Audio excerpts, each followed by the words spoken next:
Hey guys, I am back with another mental health tip, and today we are focusing again on Kundalini Yoga. So we are going to talk specifically today about the endocrine system. I feel like this was not something I was particularly aware of until I did my Kundalini Yoga teacher training.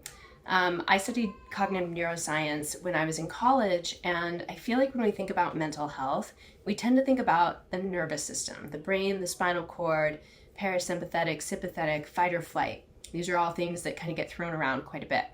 But when we're talking about the nervous system, it has sort of a sister system, which is the endocrine system.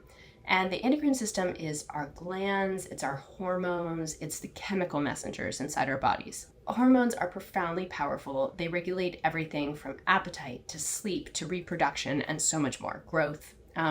So the hormones are a really, really powerful system, the endocrine system.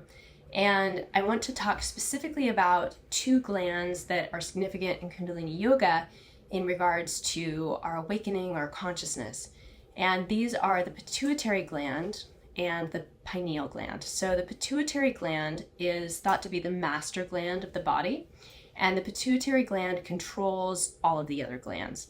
So the pituitary gland is involved in growth, and something interesting to know about the pituitary gland from yogic philosophy is this idea that when the pituitary gland isn't fully developed, that a person isn't really spiritually mature.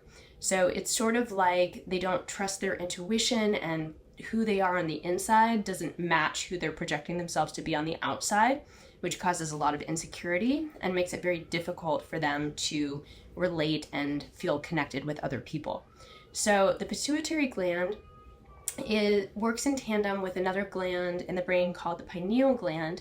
And the pineal gland is responsible for regulating sleep, circadian rhythms, and in yogic philosophy is thought to be sort of the seat of the soul. This is where we can turn on, and tune in with that pineal gland in order to connect to the divine, in order to be a clear channel for that divine coming through us, to be more connected with our intuition. And when we practice Kundalini, we work on the pituitary gland, we work on the pineal gland and their secretions and how that changes our states of consciousness.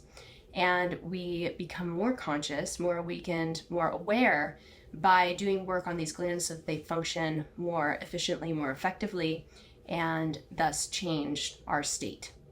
If you're curious to know more about Kundalini Yoga, about yogic philosophy, and especially to do some hands-on practice, come join me in my skills call library. We do deep dives into Kundalini as well as dialectical behavior therapy skills. There are a lot of really amazing parallels between the two modalities. And right now I'm running a special, $1 for your first month. You can get in there, practice some Kundalini, see how it changes your state.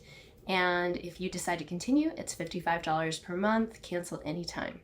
I hope that you will join me there, and I hope that this was a helpful talk. Let me know if you have any thoughts on the endocrine system, any awareness around the pituitary gland or pineal gland and their roles in spirituality and consciousness. Comment below, and I will be excited to read and converse.